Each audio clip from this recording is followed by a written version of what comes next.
ప్రత్యేకంగా 91వ కీర్తన చదువుకుందాం పిల్లరా.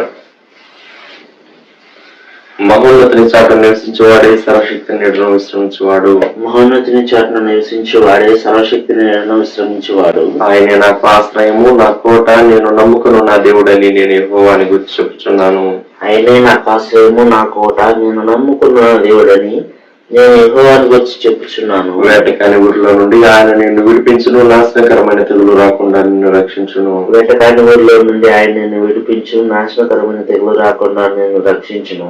ఆయన తన రెక్కలతో నిన్ను కప్పును, ఆయన రెక్కల క్రింద నీకు ఆశ్రయం కలుగును. ఆయన సత్యము కేడమును డాలునై ఉన్నది. ఆయన తన రెక్కలతో నిన్ను కప్పును, ఆయన రెక్కల కింద నీకు ఆశ్రయం కలుగును. ఆయన సత్యము కేడమును డాలునై ఉన్నది. రాత్రి వేళ కలుగు భయమునకైనను, పగటి వేళ ఎగురు బాణమునకైనను, రాత్రి వేళ కలుగు భయమునకైనను, పగటి వేళ ఎగురు బాణమునకైనను, చీకటిలో సంచరించు తెగులునకైనను, మధ్యాహ్నమందు పాడు చేయు రోగమునకైనను నీవు భయపడుకుందువు. చీకటిలో సంచరించు తెగులకైనను, మధ్యాహ్నమందు పాడు చేయు రోగమునకైనను నీవు భయపడుకుందువు. నీ ప్రక్కన 1000 మంది పడినను, నీ కుడి పక్కన 10,000 మంది కూలినను అపాయం నీ అందుకు రాదు. నీ ప్రక్కన 1000 మంది పడినను, నీ కుడి ప్రక్కన 10,000 మంది కూలినను అపాయం నీ అందుకు రాదు. నీవు కన్నులారా చూచుండగా భక్తిహీనులకు ప్రతిఫలం కలుగును. నీవు కన్నులారా చూచుండగా భక్తిహీనులకు ప్రతిఫలం కలుగును. యెహోవా నీవే నా ఆశ్రయము అని నీవు మహోన్నతుడైన దేవుడు నీకు నివాసస్థలంగా చేసుకుని ఉన్నావు.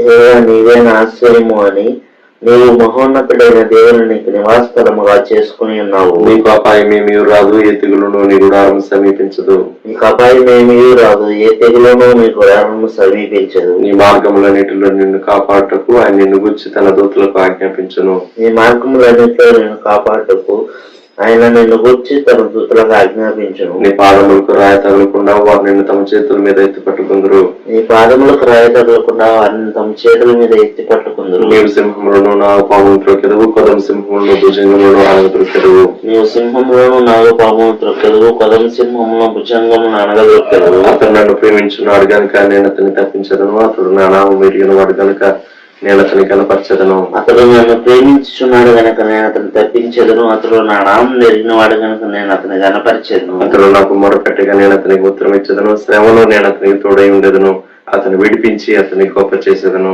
అతడు నాకు మొరపెట్టగా నేను అతనికి ఉత్తరం ఇచ్చేదను, శ్రమలో నేను అతనికి తోడై ఉండేదను, అతని విడిపించి అతని గొప్ప చేసేదను. దీర్ఘాయు చేత అతనిని తృప్తిపరచదను, నా రక్షణ అతనికి చూపించదను. దీర్ఘాయువు చేత అతని తృప్తిపరచదను, నా రక్షణ అతనికి చూపించదను. ఆమేన్. ప్రభునందు ప్రియమైన దేవుని ప్రజలకు ప్రభు అయిన యేసుక్రీస్తు నామములో వందనాలు.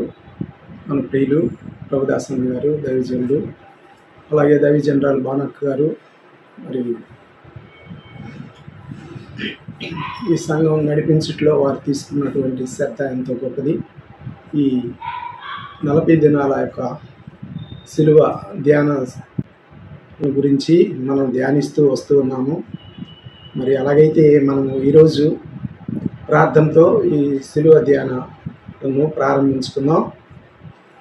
ప్రార్థన.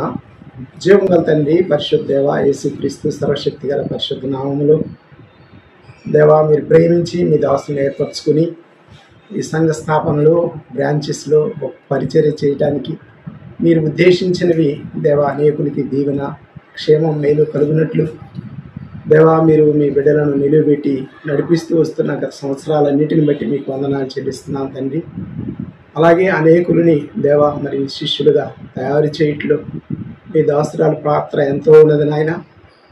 వారు డెడికేషన్గా యవన బిడ్డలని తొట్టులకు నీ కృపలో నాయన అంటుగట్టుతూ దేవా నడిపిస్తూ ఎంతో ఆత్మ కలిగి జీవవాకులు అందిస్తూ వస్తున్న మీ దాసురాలను బట్టి స్తుతిస్తూ ఉన్నాను తండ్రి. నమ్మకమైన దేవ, ఆయా బ్రాంచెస్ని బట్టి కూడా మీకు వందనాలు తండ్రి. అంత మాత్రమే కాదు, ఆయా ప్రాంతాల నుంచి దేవా వింటున్న శిలువ ప్రేమ ధ్యానములను బట్టి అనేకులు బలపరచబడుతూ క్రీస్తు ప్రభు మన కొరకు చేసిన శిలువ మరణ పునరుద్ధానాలను ప్రకటిస్తూ ఉండగా మీరు కృప చూపించండి దేవా. శిలువలో మీరు చేసినటువంటి దేవా దేవుని శక్తి, దేవుని యొక్క జ్ఞానము బట్టి మీకు వందనాలు చెల్లిస్తున్నాను తండ్రి. అలాగే శిలువలో మీరు చేసినటువంటి దేవుని నీతిగా, పాపి అయిన మనుషుల్ని పరిశుద్ధుడైన దేవుని నీతిగా చేయటానికి ఇష్టపడి చేసిన శిలువ మరణ పునరుద్ధానమును బట్టి కృతజ్ఞతాస్తుతులు చెల్లిస్తున్నాం. ఆ గొప్ప విమోచన, పాపక్షమాపణను బట్టి మీకు కృతజ్ఞతాస్తుతులు చెల్లిస్తున్నాం తండ్రి. దేవా, మీరు చేసినటువంటి ఆ అమూల్యమైన మీరు కార్చిన ప్రశస్తమైన ఆ రక్తమును బట్టి దేవా మీకు వందనాలు చెల్లిస్తున్నాం. మీరు కార్చిన రక్తములో ప్రతి పాపము కడగబడి శుద్ధి చేయబడి పవిత్రపరచబడి ఒక దినాన మీ ఎదుట నిలబెట్టడానికి చాలిన శక్తి గలటువంటి జీవాకులను అందిస్తూ ఉన్న మీ బిడ్డలను బట్టి వందనాలు. కే చంద్ర తన భార్యను బట్టి దేవా మీకు కృతజ్ఞతాస్తుతులు చెల్లిస్తున్నాం. ఆరిక ఇరువురు కూడా తండ్రి మీ మందిరంలో ఎదిగారు, చక్కగా నీ దాసరాల క్రింద దేవా మరి వారు ఎదుగుతూ వచ్చారు. దేవా ఎంతో వినయ విధేయతలతో దేవా పరిచర్య చేస్తూ వస్తున్నారు తండ్రి. అలాగైతే ప్రభా ఈ దినం నీ సన్నిధిలో దేవా నిలబడుతున్న నీ బిడ్డల్ని మీరు దీవించండి, మీ ఆత్మతో నింపండి, చక్కగా బహుగా మీరు వాడుకోమని వేడుకుంటున్నాం. నమ్మకమైన దేవుడివి, నువ్వు నమ్మదగిన వారిని కానప్పటికీ నువ్వు నమ్మకమైన దేవుడిగా ఉండి దేవగత సంవత్సరాలన్నింటిలో కాపాడుతూ నిలబెడుతూ నడిపిస్తూ భద్రపరుస్తూ కృప వెంబడి కృపలు సంవత్సరాలు జరుగుతూ ఉండగా మీ ఘనకార్యాలు, గొప్ప కార్యాలు, ఆశ్చర్య కార్యాలు షారోను సంఘపక్షంగా జరిగిస్తున్నందుకు స్తుతిస్తూ నీ కృపకు దయకు సమర్పించుకుంటూ యేసుక్రీస్తు నామంలోనే ప్రార్థిస్తున్నాం పరమ తండ్రి, ఆమేన్. ప్రియులారా, మరి కే చంద్ర గారు మరి బాగా చదువుకున్నారు. మా సంఘంలో అందరికీ తెలిసినటువంటి వ్యక్తే, యవనస్తుడు. అలాగే సహోదరి ఆరిక వారు కూడా మరి ఉన్నతంగా చదువుకుని కుటుంబంగా కట్టబడి ఈ షారోను మందిరంలోనే వారు ఎదుగుతూ వచ్చారు. దేవుని కృపలో వారు నడిపిస్తూ ఉన్నారు. సహోదరుడు మరి చుట్టుపక్కల బ్రాంచెస్లో కూడా ప్రతి వారము అన్నకు సహకారిగానే ఉంటూ వస్తున్నారు. అలాగైతే వారు యూత్ మీటింగ్ తీసుకుంటారు బహు చక్కగా, అందులో మా పిల్లలు కూడా ఉన్నారు. చక్కగా దేవుని మందిరంలో ఎదుగుతూ ఉన్నాం. అలాగైతే ఈ మంచి సమయంలో మన ప్రియులు సహోదరి ఆరిక వచ్చి ఒక పాట పాడి ప్రభువుని మహింపరుస్తారు. తదుపరి సహోదరి చంద్ర వచ్చి దేవుని వాక్యాన్ని అందిస్తారు. ప్రభునామంలో అందరికీ వందనాలు. షారోను ఆత్మీయ గీతాల్లో నుంచి 648వ పాట పాడి ప్రభువుని స్తుతిద్దాము. యేసు నన్ను ప్రేమించినావు, పాపినైనా నన్ను ప్రేమించినావు. యేసు నన్ను ప్రేమించినావు,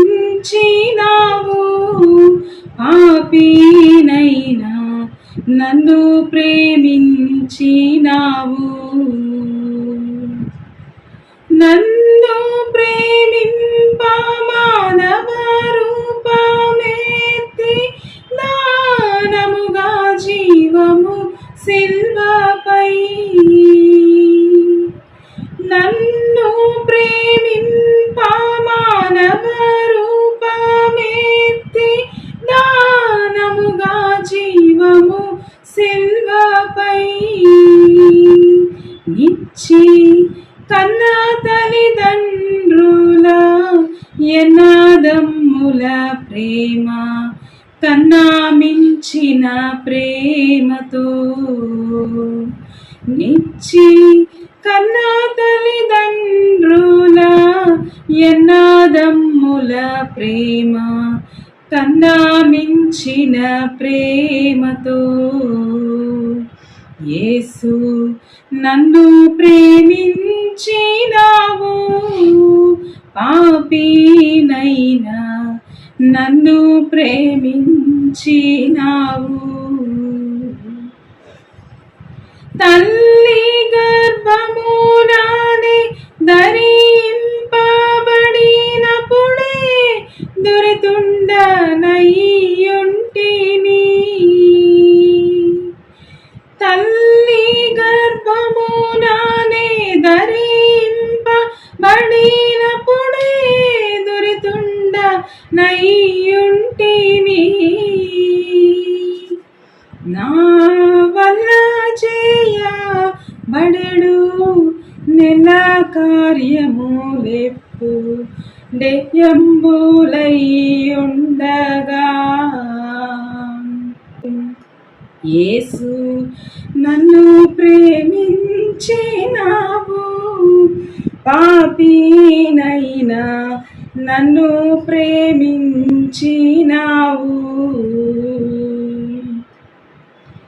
నా వంటి నరుడొకడు నన్ను ప్రేమించిన నా వలన ఫలము కోరు నా వంటి నరుడొకడు నన్ను ప్రేమించిన నా వలన ఫలము కోరు. ఆహా, నీ వంటి పుణ్యునికి నా వంటి పాపితో కేవలం బేమీ లేక, యేసు నన్ను ప్రేమించినావు, పాపినైనా నన్ను ప్రేమించినావు. యేసు నన్ను ప్రేమించినావు, పాపినైనా నన్ను ప్రేమించినావు. ప్రభునామంలో అందరికీ వందనాలు. ఈ సిలువ ప్రేమ ధ్యానాల్లో పాల్గొంటా ఉన్నాం. అనేకమైన అద్భుతమైన మెసేజెస్ మనం వింటా ఉన్నాం మా ఆంటీ ద్వారా, అంకుల్ ద్వారా. క్రీస్తు సిలువ ప్రేమ. ఈరోజు క్రీస్తు సిలువ, ఆ సిలువ అనేది దాని గురించి మనం ధ్యానం చేయడానికి ప్రయత్నిద్దాం. సిలువ అని ఒక పదం వచ్చినప్పుడు మనం ఈ రోజుల్లో చూస్తే సిలువ ఒక ఆర్నమెంట్గా చూడొచ్చు.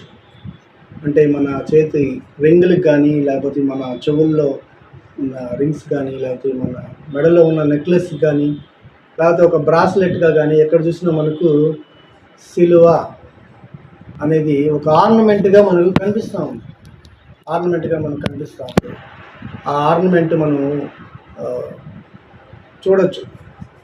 ప్రతి ఒక్కరు వేసుకుంటారు. కొందరు చూస్తే వాళ్ళ బట్టల మీద కూడా ఆ సిలువని, ఆ బొమ్మను వేసుకొని అనేకమైన డ్రెస్సులతో మనం చూడవచ్చు. అలాగే మనం కొన్ని వెహికల్స్ మీద, మన కార్ల మీద లేకపోతే బైక్స్ మీద కూడా ఆ సిలువని వేసుకొని తిరుగుతూ ఉంటారు. కొందరు ఒక వాల్ పోస్టర్గా మన ఇళ్ళల్లో పెట్టుకుంటారు, కొందరు ఫ్రేమ్స్ కట్టి పెట్టుకుంటారు, కొందరు ఒక మెటాలిక్ పీస్తోనో లేకపోతే దాన్ని ఒక బొమ్మలాగో, ఒక ఆర్నమెంట్ లాగా మనం దాన్ని చూడొచ్చు. దాన్ని కరెక్ట్గా చూసుకుంటే మనం ఒక బొమ్మలాగా చూస్తూ ఉంటాం దాన్ని. కొన్ని చర్చెస్ మీద కూడా మనం ఆ సిలువని చూడొచ్చు. ఆ సిలువని అట్లాగే పెట్టుంటారు. అంటే మనకు ఆ సిలువను చూసినప్పుడు ఒక ఆర్నమెంట్ లాగో, ఒక బొమ్మలాగో, లేకపోతే ఒక ఈజీ యాక్సెసిబుల్ థింగ్ లాగో మనకు కనిపిస్తూ ఉంది ఆ సిలువ. కానీ అది ఆ రోజుల్లో అలాంటిది కాదు. It was different. క్రాస్ అనేది చాలా డిఫరెంట్. ఎందుకంటే సిలువ అనే ఒక పదం వాళ్ళకి వినిపించింది అంటే, సిలువ వేస్తున్నారు ఒకరికి అని వినిపించింది అంటే అది భయంకరమైన పరిస్థితి ఆ రోజుల్లో. ఎందుకంటే సిలువ ఎవరికి వేసేవాళ్ళు? బందిపోట్లకి. భయంకర. అందులో కొందరు రోమన్ సోల్జర్స్ ఉండొచ్చు, లేకపోతే రోమన్ ప్రజలు కూడా ఉండొచ్చు. వాళ్ళందరికీ ఈ సిలువ వేసేవాళ్ళు. ఈ సిలువ అంత భయంకరమైంది అంటే పబ్లిక్ ఎగ్జిక్యూషన్. మనం చూడొచ్చు, పబ్లిక్లో ఒక మనిషిని చంపడం అనేది ఈ రోజుల్లో మనం ఏడా చూడం. ఎందుకంటే ఒకవేళ మనం చూసినట్లయితే ఎవరికైనా ఉరి వేశారు అంటే, యావజ్జీవ కారాగార శిక్ష చేసిన తర్వాత ఉరి వేశారంటే అది ఒక జైల్లో, ఒక 4 గోళ్ల మధ్య, లేకపోతే జైల్లో ఆ జైలరు, ఒక డాక్టరు, ఆ ఉరి శిక్ష వేసే ఒక వ్యక్తి తప్ప దాన్ని పబ్లిక్గా ఎక్కడ ఎగ్జిక్యూట్ చేయరు. అతను చనిపోయిన తర్వాత ఇతను చనిపోయాడు అని డిక్లేర్ చేస్తాడు డాక్టర్ వచ్చి చూసి. కానీ సిలువ అనేది ఆ రోజుల్లో పబ్లిక్గా ఎగ్జిక్యూట్ చేసేవాళ్ళు. సిలువ వేసిన తర్వాత అక్కడున్న రోమిల్కి సంబంధించిన సోల్జర్స్ వచ్చేసి వీళ్ళు ఏం చేసేవాళ్ళు అంటే ఆ డెత్ని కన్ఫర్మ్ చేసే వాళ్ళకి అక్కడ ఉండాల్సి వచ్చేది. Death confirmation until the person who was crucified చచ్చిపోయాడా లేదా చనిపోయాడా అనేది కన్ఫర్మ్ చేసుకుంటారు. వాళ్ళు చూసినప్పుడు తెలియకపోయినప్పటికీ డాక్టర్ లాగా వాళ్ళు ఏం చేసేవాళ్ళు అంటే ఆ మోకాల్ని పగలగొట్టడమో, లేకపోతే బళ్ళని మన చెస్ట్లో కూర్చి చూడడమో చేసుకొని వాళ్ళు కన్ఫర్మ్ చేసుకునేవాళ్ళు. సో ఈ పబ్లిక్ ఎగ్జిక్యూషన్ ఎందుకు జరిగేదంటే, ఎవరైనా రోమన్ గవర్నమెంట్ని వ్యతిరేకిస్తే వాళ్ళ పరిణామాలు ఇలా ఉంటాయి అని పబ్లిక్గా డిక్లేర్ చేయడానికి, ఒక భయం రావడానికి అప్పట్లో రోమన్ గవర్నమెంట్ తీసుకున్న నిర్ణయమో లేకపోతే వాళ్ళు పాటిస్తున్న culture. So this is how that much horrible. ఇంత హారబుల్గా ఉన్న ఇది మనం చూసినప్పుడు ఆ సిలువని మనం ఇప్పుడు చూస్తున్నప్పుడు చాలా ఈజీగా ఉంటుంది. సిలువను మనం ఎత్తుకొని ఆడుకుంటుంటాం, సిలువను చూస్తూ ఉంటాం, బొమ్మలా ఉంటుంది. కానీ ఆ రోజు చాలా హారబుల్గా ఉండేది. 2004లో ఈ సిలువని అంటే ఆ ఘట్టం ఏదైతే ఉందో దేవుణ్ణి ఆ సోల్జర్స్ వచ్చి తీసుకెళ్ళడము, అక్కడి నుంచి మళ్ళీ సిలువేయడం కాడ వరకు ఒక మూవీగా కూడా తీశారు. 2004లో ఒక ప్యాషన్ ఆఫ్ క్రైస్ట్ అని ఒక మూవీ కూడా తీశారు. ఆ సినిమా తీసినప్పుడు అక్యురసీ అంటే మనం ఒకవేళ దాన్ని ఎంత కరెక్ట్గా తీశారు చరిత్రకాన్ని చూసినప్పుడు ఆల్మోస్ట్ మనం ఆ కొత్త నిబంధనలో చూసుకున్నప్పుడు అది ఆల్మోస్ట్ చాలా అక్యురసీగా తీశారు అని చాలామంది విశ్లేషకులు లేకపోతే క్రిటిక్స్ ఎవరైతే ఉంటారో వాళ్ళందరూ చెప్పారు. కానీ వాళ్ళు చెప్పిన ఇంకొక మాట కూడా ఏంటంటే బ్రుటాలిటీ, అంటే ఎంత భయంకరంగా దేవుణ్ణి హింసించారు అనే విషయాన్ని కానీ మనం అనుసరిస్తే లేకపోతే పరిశీలిస్తున్నప్పుడు వాళ్ళు ఆ సినిమాలో లేకపోతే ఆ మూవీలో ఆ తీసిన డైరెక్టర్ ఎవరైతే ఉన్నారో వాళ్ళు ఓన్లీ 40% లేకపోతే 30% లేకపోతే అంతకు మించి కొద్దిగా ఎక్కువ తక్కువ మాత్రమే తీశారు, కానీ ఎగ్జాక్ట్గా ఆ బ్రూటాలిటీని చూపించలేకపోయారు అని కొందరు అంటూ ఉన్నారు. Maybe it was true or not true మనకు తెలియదు. కానీ దేవుణ్ణి కొట్టడానికి యూజ్ చేసిన వైపర్ అది చూసినప్పుడు దానికి కొంకీలు, ఇనుములు, అలాగే జంతువులు యొక్క బోన్స్ ఇవి అటాచ్ చేసి ఉంటాయి. అంటే వాటిని కొట్టినప్పుడు అవి మన చర్మాన్ని చీల్చుకొని వస్తున్నప్పుడు దాంట్లో నుంచి వచ్చే రక్తము ఇవన్నీ చూసినప్పుడు అంత భయంకరమైన సిలువ ఇది ఉండేది. ఈ సినిమాను ఒక పిల్లోడు చూశాడు. ఈ మూవీని చూసిన తర్వాత ఒక 10 years 12 years పిల్లోడు చూసిన తర్వాత అతను అన్న మాట ఏంటంటే ఇది కరెక్ట్ కాదు. ఏంది కరెక్ట్ కాదంటే ద వే అంటే ఆ సోల్జర్స్ ఆయన్ని ఆ విధంగా కొట్టడము కరెక్ట్ కాదు. ఇన్నోసెంట్ అయినా లేకపోతే ఏమీ తెలియని యేసు ప్రభుని అలాంటి తీర్పు పిలాతు ఎందుకు ఇచ్చాడు? ఇది కరెక్ట్ కాదు. అన్ని తెలిసిన జనాలు ఎందుకు బరబ్బాని వదిలేసి యేసు ప్రభుని కోరుకున్నారు? ఇది కూడా కరెక్ట్ కాదు. ఆయనకి ముళ్ళు కిరీటం పెట్టడం కరెక్ట్ కాదు. ఆయన రోడ్లో ఈడ్చుకోపోవడం కరెక్ట్ కాదు. ఇవన్నీ కరెక్ట్ కాదు అనేసి ఆ పిల్లవాడు అతని మనసులో అనుకుంటాం. ఇదే రీజను బేబీ అక్కడ ఉన్న వాళ్ళు ఎందుకు అంత పబ్లిక్గా ఎగ్జిక్యూట్ చేశారంటే అంత భయంకరమైంది కాబట్టి. మనం పిలాతు విషయానికి మనం ఒకవేళ వచ్చినట్లయితే చూడొచ్చు.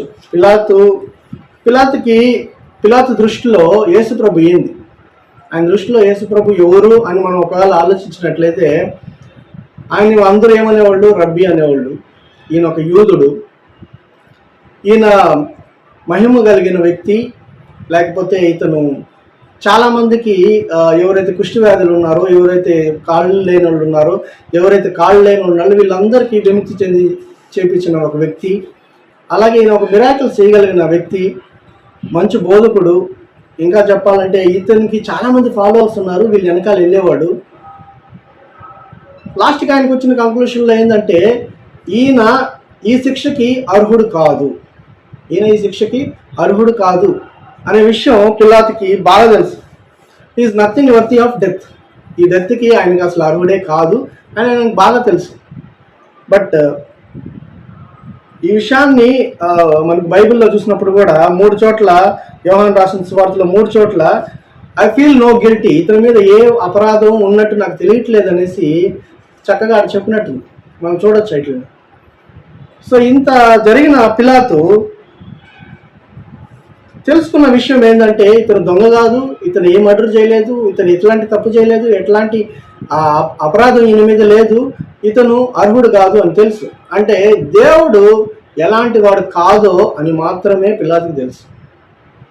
కానీ నిజంగా చూస్తే దేవుడు ఎలాంటి వాడో ఈయనకి ఏమీ తెలియదు. పిలాతుకున్న పవర్ ఏంటంటే ఆ రోజుల్లో ఎందుకు పిలాతు దగ్గరికి వీళ్ళు తీసుకొచ్చారు అని మనం ఆలోచిస్తే పిలాతుకి he has every power to condemn or to gives the punishment. అంటే దాన్ని ఆపడానికి లేకపోతే దాన్ని ముందుకెళ్ళించడానికి కూడా అతనికి ఆ శక్తి ఉంది, ఆ పవర్ ఉంది. ఆ గవర్నమెంట్లో ఆయన ఏదైనా దాన్ని అమలుపరిచే ఉంటుంది కాబట్టి ఆయన దగ్గర తీసుకొచ్చారు. ఈ తీసుకొచ్చిన తర్వాత ఈయన రకరకాలుగా దేవుణ్ణి గురించి తెలుసుకున్న తర్వాత, లేకపోతే ఆయన గురించి వినిన తర్వాత, ఆయన మాట్లాడిన మాటలు వినిన తర్వాత ఈయన తెలుసుకున్న విషయం ఇది నిరపరాధి కాదు. కానీ నిరపరాధిని శిక్షించే ఒక గిల్ట్ని ఈయన తీసుకోకూడదు అనుకొని తన చేతుల్ని కడిగేసుకోవాలి, ఈ పాపం నాదే రాకూడదు అనుకొని ఈ gave a option to people, gives people. నీ బరబ్బ కావాలా లేకపోతే యేసు ప్రభు కావాలా అని చూస్ చేసుకున్నప్పుడు ఎవ్రీ వన్ చూస్ బరబ్బాని గురించి కూడా మనం చూసినట్లయితే బరబ్బాని గురించి ఒక 3 చోట్ల కూడా కొన్ని చోట్ల ఆయన గురించి రాస్తున్నారు. లూకాసు సువార్త, మార్కు సువార్త, అపోస్తల కార్యాలు అన్నింటిలో అతని గురించి రాసిన ఒకే ఒక పదం లేకపోతే మోస్ట్ రిపీటెడ్ వర్డ్ ఏదంటే అతను భయంకరమైన బండిపోటు. అంటే ఆ వర్డ్ వెనకాల మీరు ఎన్ని అక్రమాలు ఉన్నాయో ఇవన్నీ కూడా మనం రాసేసుకోవచ్చు. ఇలాంటి వ్యక్తి ఇతను. ఇంత ఘోరమైన శిక్షని దేవుడు భరించాడు, ఇంత భయంకరమైన శిక్షను దేవుడు భరించాల్సి వచ్చింది, ఇంత అవమానాన్ని దేవుడు భరించాల్సి వచ్చింది, ఇంత భయంకరమైన శిక్షని దేవుడు భరించాల్సి వచ్చింది. ఇవన్నీ ఆలోచిస్తూ చూస్తున్నప్పుడు ప్రభు ఆ పెయిన్ వెనకాల ఒక మాట కూడా నోరు తెరవకపోవడం, లేకపోతే వాళ్ళకి ఎదురు చెప్పకపోవడం, నేను ఇన్నోసెంట్ని, నాకేం తెలియదు అని పిలాతు దగ్గర కూడా చెప్పుండొచ్చు బహుశా. కానీ దేవుడు అక్కడ మాట్లాడాడు. నువ్వు దేవుడు అని అంటున్నావు అంటే ఎవరు నువ్వు చెప్పినట్లే అన్నాడు. కానీ నేను ఈ తప్పులన్నీ చేయలేదు, నాకు ఈ శిక్ష అర్హుడు లేదు కాదు, నేను ఇటు కాదు, మీరు ఎందుకు నన్ను తీసుకొస్తున్నారు, show me the evidence that I did a wrong, నేను ఒక ఎవిడెన్స్ చూపించండి నేను ఈ తప్పు చేశాను అనేసి, I'm ready to take up the cross అని దేవుడు ఎక్కడ మనం చెప్పినట్టు కానీ లేకపోతే ఇదైనట్టు కానీ మనకి ఎక్కడా లేదు. సో ఇప్పుడు మనం వేసుకోవాల్సిన ప్రశ్న ఏంటంటే, లేకపోతే మనం తెలుసుకోవాల్సిన విషయం ఏంటంటే, ఇంత జరిగిన తర్వాత ఎందుకు దేవుడు ఇంత భయంకరమైన శిక్షని, నిందని మోసుకున్నాడు లేకపోతే తీసుకున్నాడు? ఆ శిలువలో వేడాల్సిన అవసరం ఏముంది? ఇంతమంది దొంగలు వీళ్ళందరూ అర్హులైన ఆ శిక్షకి ఈయన ఎందుకు ఆప్ట్ అయ్యాడు? జనాలు ఎందుకు ఈయన చూస్ చేసుకున్నారు? ఎందుకు ఇంత భయంకరంగా ఇదైంది అనే విషయాన్ని మనం తెలుసుకోవడానికి ప్రయత్నిస్తాం. ఆ రోజుల్లో అక్కడ ఉన్న ప్రజలు పిలాతు అడిగినప్పుడు మీరు ఎవరిని చూస్ చేసుకుంటారు, ఈయన అని అడిగారు.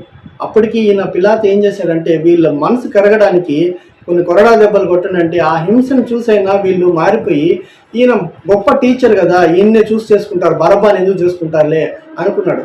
కానీ యూదులు లీడర్స్ ఎవరైతే ఉన్నారో, జీవిష్ లీడర్స్, వీళ్ళు చేసిన మ్యాషప్ లేకపోతే ఆ జనాల్లో వీళ్ళు ప్రొవోక్ చేసిన విషయాన్ని కనిపెట్టలేకపోయాడు. బహుశా కనిపెట్టలేకపోయాడు. ఎందుకంటే they are already prepared to choose Barabbas. వాళ్ళు అనగానే మాకు బరబ్బానే కావాలి, బండిపోతున్న బరబ్బానే కావాలి వీళ్ళని చెప్పడం జరిగింది. సో ఇంత హేటెడ్నెస్ని దేవుడు ఎందుకు కోరుకున్నాడు? Why would Jesus willingly died on the cross?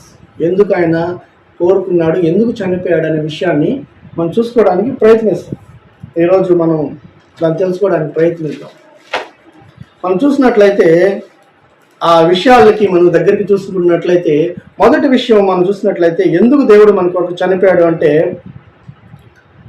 Because of his deep love on us. అంటే మనల్ని ఎంతగానో ప్రేమించాడు కనుక దేవుడు మన కొరకు చనిపోయాడు, మన కొరకు సిలువెక్కాడు. ఒక మనిషిని లేకపోతే ఒకరిని ఇంతగా ప్రేమిస్తే చనిపోయే అంత ప్రేమిస్తారా? మన ఇంట్లో రిలేషన్స్లో మన చెల్లెలు, తమ్ముళ్ళు, అక్కలు, భార్య, భర్త, అమ్మ, నాన్న, ఇలా అందరి మధ్య ఒకటే సింగిల్ బాండ్ ఏంటంటే ప్రేమ. మనందరం ఒకరినొకరు ప్రేమించుకుంటుంటాం. ఇంకా ఎక్కువైతే మనం ఇతరులని కూడా ప్రేమిస్తాం, మన పనిని ప్రేమిస్తాం, మన వృత్తిని ప్రేమిస్తాం, అలాగే మనం చేసే ప్రతి ఒక్కదాన్ని ప్రేమిస్తూ ఉంటాం. కానీ ఒక పాయింట్ బ్రేక్ ఈవెన్ త్రూ వచ్చినప్పుడు మనం ఎంతగా ప్రేమిస్తున్నామో అని మనల్ని అడిగినప్పుడు ఒక లిమిట్ ఉంటుంది, మనం అక్కడ ఆగిపోతాం. కానీ దేవుడు అక్కడ ఆగల. మనల్ని ఎంతగా ప్రేమించాడు కనుక ఆయన ఏం చేశాడు? తన ప్రాణాన్ని మన కొరకు ఇచ్చాడు. ఎందుకు మన కొరకు ఆ సిలువలో, అంత ఘోరమైన సిలువలో చనిపోయాడంటే మనల్ని ఎంతగానో ప్రేమించాడంట. మనం ఒకవేళ ఆలోచిస్తే మనల్ని ఎంతగా ప్రేమించాడు అంటే, జంతువులన్నింటినీ రకరకాలుగా సృష్టించాడు దేవుడు. చెట్టుని ఒక రకంగా, టైగర్ని ఒక రకంగా, లయన్ ఒక రకంగా అన్నిటిని సృష్టించిన ఆయన్ని మనల్ని మాత్రం ఆయన స్వరూపంలో ఆయన ఎలా ఉంటాడో అలాగ మనల్ని సృష్టించాడు. అంతగా మనల్ని ప్రేమించాడు. ఇదే విషయాన్ని మనం చూసినట్లయితే యోహాను సువార్త 3వ అధ్యాయం 16వ వచనంలో మనం చూడొచ్చు ఆయన ప్రేమ ఎంత గొప్పది అనే విషయాన్ని. మొదటి యోహాను 3వ అధ్యాయం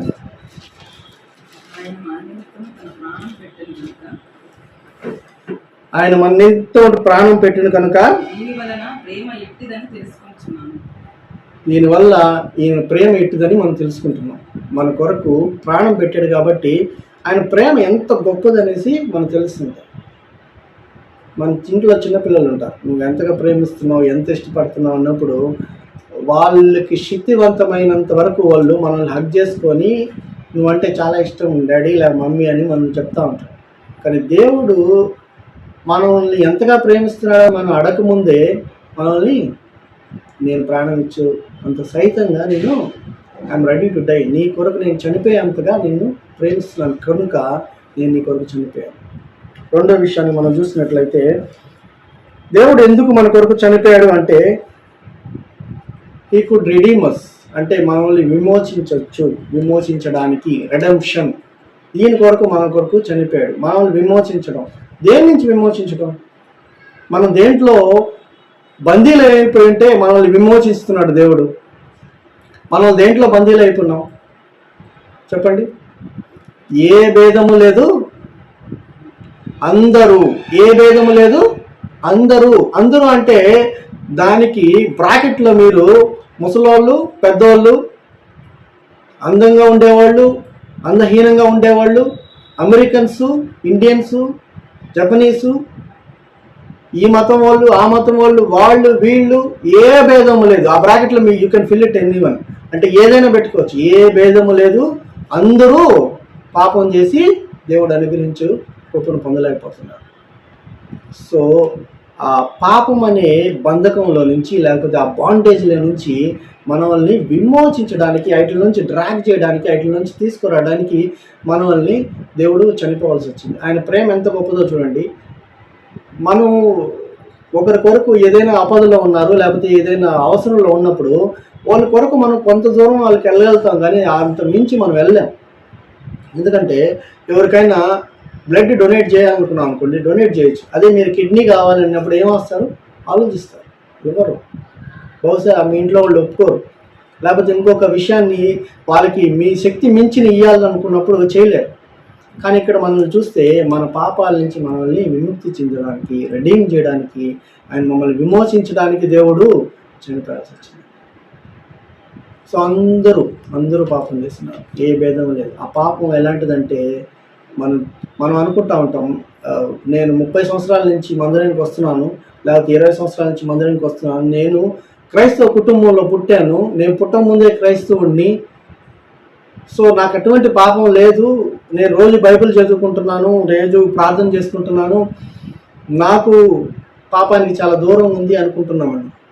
కానీ అనేక విషయాలు మనల్ని దేవుణ్ణి ఆపేస్తూ ఉంటాయి. మనం చేసే మాటలు, మనం మాట్లాడే మాటలు, మనం చూసే చూపులు, మనం ఆలోచించే విధానం, మనం బిహేవ్ చేసే విధానం రకరకాలుగా మనల్ని ఆ పాపంలో బందీలుగా ఉంచేస్తుంది. మన కోపం ఏం చేస్తుంది? మన కోపం కూడా కొన్నిసార్లు మనం భయంకర కోపిష్ఠులుగా ఉంటాం, మన కోపం కూడా మనల్ని ఆపేస్తూ ఉంటుంది. మనం భయంకరంగా అరిచే వాళ్ళుగా ఉంటాం. మనం కొన్నిసార్లు గర్వం ఉంటుంది మనకు, మనం సంపాదించే సంపాదన బట్టి, మనం ఉండే ఇల్లుని బట్టి, మనకున్న ఆనందాన్ని బట్టి మనకు భయంకరంగా ఉంటాం. కానీ ఇవన్నిటిని కూడా దేవుడు ఏం చేస్తున్నాడంటే ఈ పాపాల నుంచి కూడా దేవుడు విముక్తి చేస్తున్నాడు. వీటిలన్నిటి నుంచి విముక్తి చేస్తున్నాడు. పాపం నుంచి, మన బిహేవియర్ నుంచి, మన ఆలోచనల నుంచి, అన్నిటి నుంచి మనల్ని చేస్తాం. ఈ రోజుల్లో మనం వాక్యం చెప్పాలి అంటే చాలా కష్టం. ఈ రోజుల్లో వాక్యం చెప్పాలి అంటే చాలా కష్టం. ఎందుకో తెలుసా? ఆ రోజుల్లాగా మనం దూరంకి వెళ్ళేసి వాక్యం చెప్పే పరిస్థితుల్లో లేము. అందుకనేసి మనం ఈ రోజుల్లో ఎలాంటి పరిస్థితుల్లో ఉన్నామంటే మన యొక్క బిహేవియరే వాళ్ళకు ఒక వాక్యం లాగా ఉండాలి. వీళ్ళు క్రైస్తవులు అని, లేకపోతే ఈయన దేవుడి బిడ్డలు, లేకపోతే దేవుని నమ్ముకున్న వాళ్ళు కాబట్టి వీళ్ళు ఇలా ఉన్నారు అనే ఒక ఆ, పద్ధతే వాళ్ళకి వాక్యంలాగా ఉండాలి. మనుషుల్ని మార్చే విధంగా మనం బిహేవియర్ ఉండాలి. నువ్వు కాలేజీలో ఉన్నా, నువ్వు పనిచేస్తున్న చోట, నువ్వు ఇంట్లో, లేదా నువ్వు బయట ఎక్కడున్నప్పటికి కూడా నీ బిహేవియర్లో ఇలా ఉండాలి. ఒక ఉదాహరణ మీకు చెప్పడానికి ప్రయత్నిస్తాను. అంటే మన బిహేవియర్ ఎలా ఉంది, మన ఆలోచనలు ఎలా ఉన్నాయి. ఒక చర్చిలో ఒక పాస్టర్ గారు ఇట్లాగే వాక్యం చెప్తా ఉన్నారు, పెద్ద చర్చి మందిరంలో చెప్తూ ఉండగా సడన్గా ఒక ఆయన ఫోను రింగ్ అయిపోయింది. ఏమైంది, ఒక ఫోను రింగ్ అయింది, ఆయనకి ఏదో ఒక అర్జెంట్ కాల్ వచ్చింది. సో ఆయన సడన్గా దాన్ని చూసుకొని హడావిడిగా దాన్ని ఆపేశారు. ఆపేసిన వెంటనే ఆ పాస్టర్ గారు చూసి ఏంది నువ్వు అనేసి అన్నట్టు తలగొట్టుకున్నాడు. దాని తర్వాత తన పక్కన ఉన్న భార్య కూడా చూసి దాన్ని ఏం నువ్వు మొబైల్ని స్విచ్ ఆఫ్ చేసుకోలేవా, లేకపోతే సైలెంట్లో పెట్టుకోలేవా అని. తర్వాత తన పిల్లలు కూడా అతన్ని నశించుకోలేదు. తన చుట్టుపక్కల ఉండే వాళ్ళు కూడా they looked at him at a weird way, అంటే ఇతను చాలా పెద్ద తప్పు చేశాడు అనే విధంగా అతన్ని చూడడం ట్రై చేశారు. ఈ మందిరం అయిపోయిన తర్వాత ఇంటికి వెళ్తున్న సమయంలో కూడా తన భార్య, తన పిల్లలు ఇల్లు కూడా నీ వల్ల మాకు పరువు పోయింది, నువ్వేంది ఇట్లా ఉంటున్నావు అట్లా ఉంటున్నావు అనేసి వాళ్ళు ఇంటికి వెళ్ళినప్పుడు ఇంట్లో వాళ్ళంతా కూడా ఆయనతో చేసిన బిహేవియర్ ఆయనకు నచ్చల. ఆయన ఏం చేశాడంటే ఈ ఫ్రస్ట్రేషన్లో ఎక్కడికి వెళ్ళిపోయాడంటే బార్కి వెళ్ళిపోయాడు. ఒక బార్కి వెళ్ళిపోయాడు తాగడానికి. బార్కి వెళ్ళిపోయి అక్కడ కూర్చున్నాడు. బార్లో కూర్చొని తాగుతూ ఉన్నాడు. ఇలాగే కూర్చొని తాగుతూ ఉంటే సడన్గా ఆలోచనలు వచ్చి ఆయన తాగుతున్న బాటిల్ కింద పగిలిపోయింది. సో అతనికి వెంటనే ఆలోచన ఏమొచ్చిందంటే, మందిరంలో నా ఫోన్ రింగ్ అయింది, అప్పుడే నన్ను ఇంత అసహించుకొని ఎంత ఘోరంగా తయారు చేశారు. ఈరోజు ఈ బార్ మధ్యలో ఉండే వాళ్ళందరూ ఎలాంటి ఉంటారో నాకు తెలుసు, అది కాబట్టి ఈ బాటిల్ పడిపోయింది, ఈరోజు నేను అయిపోయాను అనుకున్న సమయంలో ఆడ ఏం జరిగిందంటే, సడన్గా అక్కడికి ఒక వెయిటర్ వచ్చి అక్కడ పగిలిపోయిన గ్లాస్ అనేసి సార్ పక్కకు జరుపుకోండి అనేసి క్లీన్ చేసి పక్కగా దాంట్లో వేసేసాడు. దాని తర్వాత అతని టేబుల్ అంతా క్లీన్ చేసాడు. ఆయన్ని ఏం భయపడకండి సార్ అని చెప్పి ఆయన కూర్చొని పెట్టారు. ఆ బార్ యొక్క మేనేజర్ ఒక ఆయన వచ్చేసి సార్ డోంట్ వరీ, ఇవన్నీ జరుగుతూ ఉంటాయి మామూలే అనేసి ఆయనకు ఒక కొత్త బాటిల్ మళ్ళీ ఇచ్చి మీరు తాగండి, ఎంజాయ్ చేయండి అనేసి ఆయన భుజం తట్టి వెళ్ళిపోయాడు. అక్కడ చూసిన వాళ్ళందరూ okay brother, no problem, it happens అని చెప్పేసి అందరూ ఆయన ప్రోత్సహించడం స్టార్ట్ చేసి ఇచ్చేశాడు. Maybe it is a wrong example. What I'm trying to say is, ఆ రోజు తర్వాత ఆయన బార్కి వెళ్ళకుండా ఉండడం మానలేదు, చర్చ్కి వెళ్ళడం మానేశాడు. సో వాట్ వీ అండర్స్టూడ్, ఒక క్రైస్తవులుగా మనం ఒకరిని హెవెన్కి నడిపించాల్సింది పోయి మనం ఏం చేసాం, మన బిహేవియర్ వల్ల ఈ వెంట్ టు హెల్. సో ఇలాంటి బంధకాల్లో మనం అనుకుంటూ ఉంటాం పాపం లేదు అని మనం అనుకుంటూ ఉంటాం, కానీ మన బిహేవియర్ కూడా చేంజ్ చేసుకోవాల్సి వస్తుంది. ఇలాంటి బంధకాల నుంచి కూడా దేవుడు మనల్ని తీసుకొస్తాం, బయటికి తీసుకురావడానికి ఆయన సిలువ ఎక్కాల్సి వచ్చింది, సిలువలో దేవాల్సింది. ఇంకా నెక్స్ట్ మనం చూసినట్లయితే దేవుడు ఎందుకు సిలువ ఎక్కాడు అంటే మనల్ని శుద్ధి చేయడానికంట, ప్యూరిఫై చేయడానికి. ఎక్కడి నుంచి మనం ఇంతకుముందు చెప్పుకున్నలాగే మనల్ని ఆ యొక్క పాపం నుంచి, ఆ అపవిత్రత నుంచి మనల్ని పరిశుద్ధపరచడానికి, దాని నుంచి దూరంగా చేయడానికి. ఒకప్పుడు నేను ఇలా ఉండేవాడిని, మనం టెస్ట్ మనీ ఇస్తూ ఉంటాం, మన గురించి మనం చెప్పుకుంటూ ఉంటాం అందరి ముందర, నేను పలానా జీవితం, భయంకరమైన జీవితం, నాశనమైన జీవితంలో ఉన్నాను, కానీ ఇప్పుడు నేను అలా లేను, నేను మారిపోయాను. అంటే నన్ను పరిశుద్ధపరిచాడు దేవుడు. దేని ద్వారా అంటే మనల్ని పరిశుద్ధపరచడానికి ఆయన రక్తంతో నిండిపోయి ఆయన ఆ సిలువలో ఆఖరి రక్తబొట్టు వరకు కార్చాడు. ఆ సిలువలో ఆయన చనిపోయిన తర్వాత కన్ఫర్మ్ చేసుకోవడానికి వాళ్ళు పొడిచినప్పుడు ఆయన చెస్ట్లో సీరం మాత్రమే వచ్చిందట, బ్లడ్ అనేది లేదు. అంటే ఆఖరి బొట్టు డ్రాప్ వరకు ఆయన కార్చాడు మన కొరకు. ఎందుకంటే మనల్ని పరిశుద్ధపరచడానికి, మనం అపవిత్రమైన పరిస్థితిలో ఉన్న వాళ్ళని ఆ బంధకాల నుంచి మనల్ని తీసివేసి మనల్ని పవిత్రపరచడానికి, ఆ నీతిని అలాగే మనకు ఆ రక్షణని దేవుడు మనకి ఇవ్వడానికి, మనల్ని పరిశుద్ధపరచడానికి దేవుడు సిలువ ఎక్కాల్సి వచ్చింది. ఈరోజు మనం ఎలా ఉన్నాం, మన పరిస్థితులు ఎలా ఉన్నాయి ఒకసారి ఆలోచిద్దాం.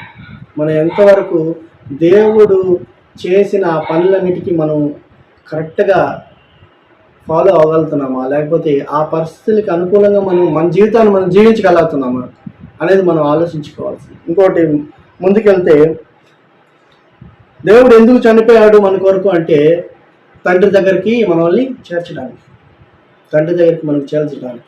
నేనే మార్గము, సత్యము, జీవము, నా ద్వారానే తప్ప దేవుడి దగ్గరికి ఎవరు, నా ద్వారా. విన్న వాళ్ళకి, బయట వాళ్ళకి ఎట్లా ఉంటుందంటే, ఆయన తన గురించి చెప్పుకుంటున్నాడేమో నా ద్వారా అంటున్నారంటే అది మిస్ఇంటర్ప్రిటేషన్, లేకపోతే మిస్గా అండర్స్టాండ్ చేసుకోవచ్చు. తండ్రి దగ్గరికి వెళ్ళాలి అంటే నా ద్వారానే వెళ్ళాలి అంటే బేసిక్గా లిటరల్గా అర్థం ఏంటంటే నన్ను ఫాలో అవ్వాలి, నాలా ఉండాలి, నాలా జీవించాలి. నేను 33.5 సంవత్సరం ఈ లోకంలో మీలాగే శరీరం వేసుకొని, మీలాగే కోపం ఉంటుంది, మీలాగే నన్ను కొడితే రక్తం వస్తుంది, మీకున్న ప్రతి ఇమోషన్ నాకుంది.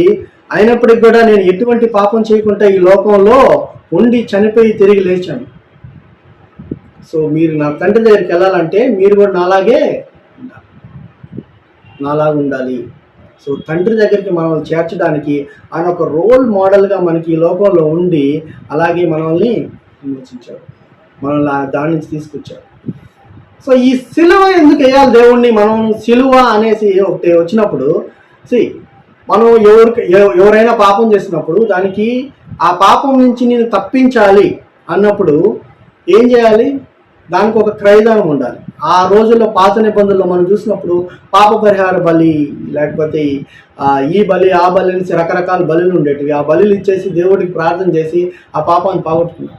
సో అలాగా మనం చూసినప్పుడు ఆదాం నుంచి పాత నిబంధన అంతా చూస్తే రకరకాల బలులు ఇచ్చేవారు, కానీ ఈ బలులన్నీ దానికి సరిపోలేదు. మన పాపం నుంచి మనం దూరం చేయడానికి, ఒక రీతిగా దూరం చేయడానికి అది సరిపోలేదు. కాబట్టి ఒక పవిత్రమైన రక్తము చిందించాల్సి వచ్చింది.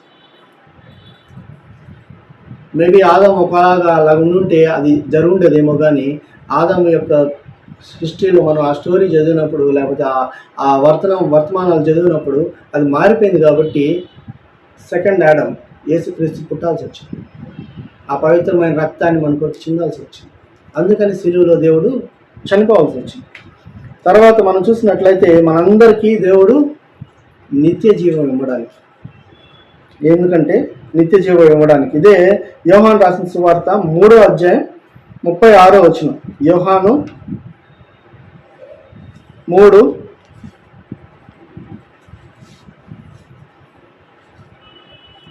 అధ్యాయం 36వ వచనం. కుమారుని విశ్వాసం నుంచి వాడే నిత్య జీవం గలవాడు. కుమారునికి విధేయుడు కానివాడు జీవము చూడడు గాని దేవుని ఉగ్రత వాని మీద నుంచి ఉండు. అంటే మనం నిత్య జీవం కావాలంటే దేవుని చూడాలి, దేవుళ్ళ ఫాలో అవ్వాలి. కాల్డ్ టాయ్ కాదు, అదొక ఆర్నమెంట్ కాదు. ఆయన చనిపోవడానికి ఇంత భీకరమైన కారణాలు ఉన్నాయి. వీటిని మనం ఎంతవరకు మనం ఫాలో చేస్తున్నాం, ఎంతవరకు మనం ముందుకెళ్ళగలుగుతున్నాం, మనం ఎంతవరకు దాన్ని చేరుకోగలుగుతున్నాం, ఎంతవరకు మన పాపాన్ని విడిచిపెట్టి మనం పవిత్రులుగా ఉండగలుగుతున్నాం. దేవుడు మన కొరకు చేసిన ఆ క్రయదానాన్ని మనం ఎంతవరకు ఎఫెక్టివ్గా మన లైఫ్లో ఉంచుకొని పరిశుద్ధమైన జీవితాన్ని, మన ఆత్మీయ జీవితాన్ని ముందుకు తీసుకెళ్ళగలుగుతున్నాం. తల్లిదండ్రులు తమ పిల్లలకి, అలాగే పిల్లలు వాళ్ళు యవన జీవితంలో ఉండే పరిస్థితుల్లో, అన్ని విషయాల్లో మనం పుట్టినప్పటి నుంచి మనం చనిపోయే వరకు మనం ఎంత పవిత్రంగా జీవిస్తున్నాం. ఒకవేళ మనం చెప్పుకుంటూ, అంటే ఒక హిపోక్రైట్ లాగా, మనం వేషధారులాగా, మనం మేకతోలు గొర్రెతోలు కప్పుకున్న నక్కలాగా మనం జీవిస్తా ఒకవేళ ఉండుంటే మేబీ ఈ వరల్డ్కి మనం ఒక క్రైస్తవులాగా కనిపిస్తుండొచ్చేమో, కానీ బట్ ఇన్నర్ సైడ్ మన లోపల చూసినప్పుడు really God is not happy with us what we're doing. దేవుడికి మనకు తెలుసు మనం ఏం చేస్తున్నామో, మన ఆలోచనలు, మన ఆలోచన విధానం ఎక్కడున్నా, ఏం చేస్తున్నా, ఎన్ని రాష్ట్రాలు దాటి వెళ్ళినా, ఏ దేశం దాటి వెళ్ళినా, నీకు నీ మనస్సాక్షికి దేవుడికి నువ్వేందో, నువ్వు ఎలాంటి వాడో, నీ ఆత్మీయ స్థితి ఏందో, దేవుడికి నువ్వు ఎంత దగ్గరగా ఉన్నావో, దేవుడికి ఎంత దూరంగా ఉన్నావో దేవుడికి తెలుసు. సో ఈ శిలువ ధ్యానాల్లో మనం చూసుకుంటున్నదంతా దేవుడు మనల్ని ఎంతగా ప్రేమించాడు, దేవుడు మనల్ని ఎంతగా దగ్గరికి తీసుకున్నాడు అనే విషయాలు మనం చూడొచ్చు, చక్కగా చూడొచ్చు. సో మనం ఏం చేయాలి ఇప్పుడు చెప్పండి? మనం ఏం చేయాలి, దేవుడు మన నుంచి ఏం కోరుకుంటున్నాడు అనే విషయాలు మనం చూసుకున్నట్లయితే చూడండి, ఈ విషయాల్ని మనం తెలుసుకునే ముందర ఒక చిన్న హిస్టారికల్ ఈవెంట్ నేను చెప్పడానికి ప్రయత్నిస్తాను. 772 సంవత్సరంలో చార్లే మ్యాగ్నీ అనే ఒక వ్యక్తి, అంటే అతను ఎంపరర్, అంటే రాజులకు రాజు, చక్రవర్తి. అతను బెల్జియము, నెదర్లాండ్స్, ఇట్లా వెస్ట్ జర్మనీ, వీటిలన్నిటికీ 771 సంవత్సరంలో ఒక ఎంపరర్గా ఉన్నాడు. ఈయన దాని తర్వాత ఏం జరిగిందంటే, ఈయన రాజుగా ఉన్నప్పుడు చాలా అనుభవించాడు. అంటే ఆయనకున్న ఆస్తులు అన్నీ అనుభవించిన తర్వాత కొంతకాలం తర్వాత ఆయన చనిపోయాడు. యేసును తెలుసుకున్న తర్వాత కొంతకాలం తర్వాత చనిపోయాడు. చనిపోయిన తర్వాత 180 సంవత్సరాలు అట్లా అయిన తర్వాత ఇంకొక రాజు, ఇంకొక ఎంపరర్ లేకపోతే ఇంకొక చక్రవర్తి ఆయన సమాధిని, అదే ప్లేస్కి వచ్చిన చక్రవర్తి ఆయన సమాధిని తొలగించి దాని లోపల ఏముందని చూసినప్పుడు మనకు తెలుసు, ఆ రోజుల్లో రాజులు సమాధులు ఎంతో గొప్పగా కట్టుగా ఉండేవాళ్ళు. వాళ్ళు దాంతోపాటు వాళ్ళకు ఉన్నవన్నీ తీసుకెళ్లేవాళ్ళు, ప్రయత్నించేవాళ్ళు. సో అది ఆ సమాధి ఓపెన్ చేసినప్పుడు వాళ్ళు చూసిన విషయం ఏంటంటే, దాంట్లో విస్తారమైన బంగారం, వజ్రాలు, రకరకాల నగలు, కిరీటాలు అన్నీ భయంకరంగా ఉన్నాయంట. అక్కడ చూసినప్పుడు అక్కడ ఒక సింహాసనం ఉంది. ఆ సింహాసనం మీద ఒక స్కెలిటన్, అంటే ఒక ఎముకల బొమ్మ, ఆ రాజు ఒక ఎముకల అవశేషాలు అట్లే ఉన్నాయి. ఆయన తల మీద కిరీటం అలాగే ఉందంట. ఆయన ఒక సింహాసనం మీద కూర్చున్నప్పుడు మనం ఎలాగ రాజు కూర్చుంటాడో అలాగే కూర్చొని ఆయన సమాధి చేయబడింది.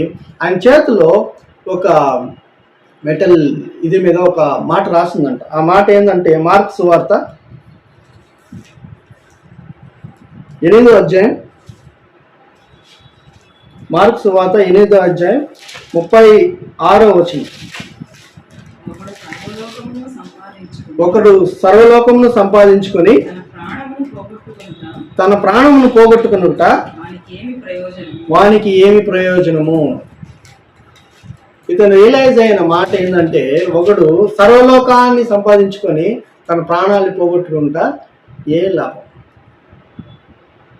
ఇది ఆయన చూసింది దాంట్లో చూసింది ఇదే ఆ మాట. అలాగే మార్కు సువార్త 8వ అధ్యాయం 34వ వచనం చూడండి.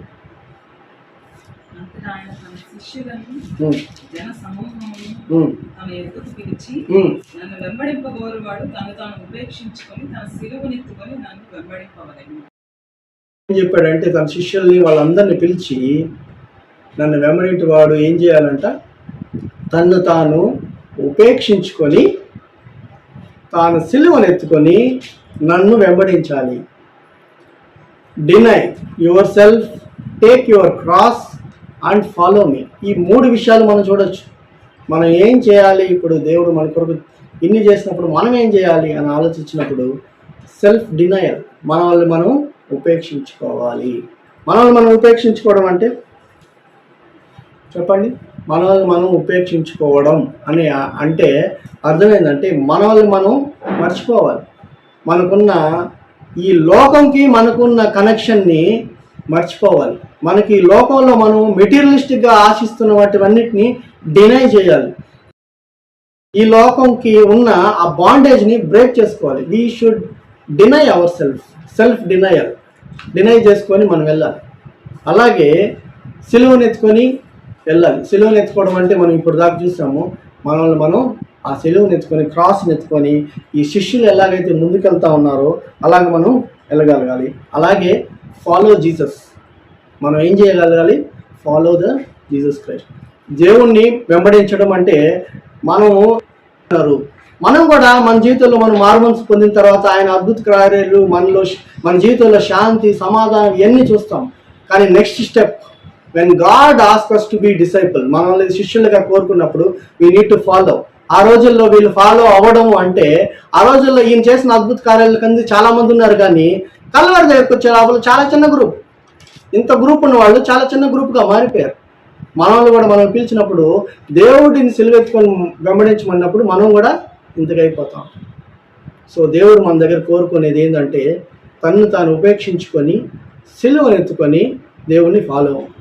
సో మనం ఎందుకు దేవుడు మన కొరకు చనిపోయాడు, ఎందుకు అంత భయంకరమైన చావుని దేవుడు చూశాడు అనేది మనం చూసాము. అలాగే ఈ యొక్క హారబుల్ సిలువని మనం మనం దేవుడికి మనం ఏమి ఇవ్వచ్చు, మనం దేవుడు మన దగ్గర నుంచి ఏం కోరుకుంటున్నాడు అంటే ఉపేక్షించుకొకరు చూస్తున్న ప్రతి ఒక్కరు ఉపేక్షించుకొని తన సిలువనెత్తుకొని ప్రతిరోజు సిలువనెత్తుకొని దేవుణ్ణి వెంబడించడానికి ప్రయత్నిద్దాం. దేవుడు మిమ్మల్ని అందరినీ ఆశీర్వదించిన గాక. దేవుడి వాక్యాన్ని దీవించిన సిలువను గూర్చిన వార్తలు, ప్రభువుని ఎలాగూ వెంబడించాలి, చాలా గొప్ప విషయాలు చెప్పాడు. ప్రార్థన చేసుకుందాం. మన జీవితాలలో వినిన వర్తమానం మనలో నిలిచి ఉన్నట్లు, ఆ మాటలు ప్రభువుని వెంబడించేవిగా ఉన్నట్లు, ప్రభు ఏమయ్యాడు, మన కొరకు ఏం చేశాడు అనే విషయాలు చాలా తేటగా మనం తెలియజేశారు. ప్రార్థన. జీవం గల తండ్రి, పరిశుద్ధ దేవా, యేసుక్రీస్తు నామములో మీరు మమ్మల్ని ఎంతో ప్రేమించారు. మీ ప్రేమ గొప్పది, ఘనమైనది, మారనిది, మార్పు లేనిది తండ్రి.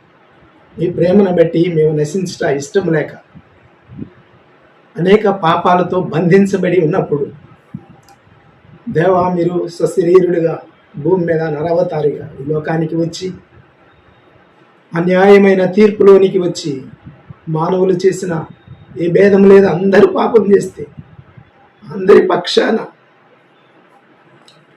పాపి అయిన మానవుల పక్షాన పాపులను రక్షించుటకు లోకానికి వచ్చి అన్యాయమైన తీర్పులోనికి వచ్చి మీరు నిర్దోషి, మీరు ఏ పాపం చేయలేదు, మీలో పాపం లేదు, అయితే పాపుల కొరకు సిలువ వేయబడి మీ ప్రాణాన్ని అర్పించటానికి, మీ గొప్ప ప్రేమను లోకానికి వెల్లడిపరచుటకు మీరు చూపిన ఆ గొప్ప ప్రేమకు మేమేమిచ్చే రుణం తీర్చుకోలేము. ఆ రుణం ఎప్పటికీ అలాగ ఉండవలసింది. అలాగైతే ఆయన సిలువలో పాపానికి ప్రాయశ్చిత్తం చేసి ఇక ఏ శిక్ష విధి లేకుండా పాపు అయిన మానవుల పట్ల సమస్తమును దేవా మీరు సమాప్తి చేసి ఇక మీ యందు ఏ శిక్ష లేకుండా దేవుని నీతిగా, దేవుని శక్తిగా, దేవుని పిల్లలుగా, దేవుని రాజ్య నివాసులుగా, సాక్షులుగా ఉపేక్షించుకుని ముడత మచ్చ డాగు కళంకము లేకుండా నేను వెంబడించటానికి ప్రతి ఒక్కరూ నాయన తప్పిపోకుండా నేను వెంబడించటానికి దేవా ఉపేక్షించుకుని అశాశ్వతమైన లోకమని ఎంచి శాశ్వతమైన నీ జీవములో ప్రవేశించటానికి, మరణములో నుంచి జీవములోనికి దాటటానికి అవునైనా మీరు మార్గమయ్యారు. మీరు సత్యము, జీవము, మీ జీవాన్ని మాకు ఇచ్చారు. మీ కొరకు పవిత్రంగా జీవించటానికి, నిర్దోషులుగా జీవించటానికి సంఘమునిచ్చారు, సహవాసమునిచ్చే వందనాలు దేవా. చక్కని వర్తమానం అందించిన హారికాను బట్టి మీకు వందనాలు, స్తోత్రాలు తండ్రి. ఆ బిడ్డల్ని ఇదేమో చక్కగా మీరు వాడుకున్నారు. కుటుంబాన్ని దీవించండి, బిడ్డలను ఆశీర్వదించండి. షారోను సంఘమును బట్టి దేవా, షారోను సంఘములో ఉన్న ప్రతి బిడ్డను బట్టి, కుటుంబాలను బట్టి, యవన బిడ్డలను బట్టి, వృద్ధులను బట్టి మీకు కృతజ్ఞత ఆస్తుతి స్తోత్రాలు చెల్లిస్తున్నాను. నీ యందు భయభక్తులు కలిగిన వారిని నువ్వు నిశ్చయముగా దీవించి నడిపిస్తూ, బలపరుస్తూ, భద్రపరుస్తూ, కృప వెంబడి కృపలో తీసుకుని వస్తున్నందుకు మీకు ఈ వందనాలు చెల్లిస్తున్నాను. ఈ గొప్ప ప్రేమను మేము కొనియాడుటకు, సమస్తాన్ని విసర్జించి నేను వెంబడించడానికి, మమ్మల్ని మేము ఉపేక్షించుకుని నేను వెంబడించడానికి దేవా సహాయం చేయండి, కృప చూపించండి. దేవా, నీ బిడ్డలు విశ్వాసంతో ఉన్న ప్రతి ఒక్కరిని బలపరచండి, క్షేమం దయచేయండి. మెట్టుకు తండ్రి, ఈ వర్తమానం అందించిన బిడ్డలు మరోసారి నీ దయకు అప్పగించుకుంటాం. మమ్మల్ని ఎంతో ప్రేమించి ప్రాణం ఇచ్చిన సర్వశక్తి గల యేసు క్రీస్తు నామంలోని ప్రార్థించి స్తుతించి సమర్పించుకుంటున్నాం తండ్రి. ఆమేన్. మన పరమ తండ్రి అయిన దేవుని ప్రేమ, మన ప్రభువును రక్షకుడైన యేసుక్రీస్తు వారి కృప, పరిశుద్ధాత్మని అన్యోన్య సహవాసము, సమాధానం సకల లోక పరిశుద్ధులకును చేరిన మనకు విని తను తాను ఉపేక్షించుకుని వెంబడించే ప్రతి ఒక్కరికి సదాకాలం. ఆమేన్. అందరికి వందనాలు.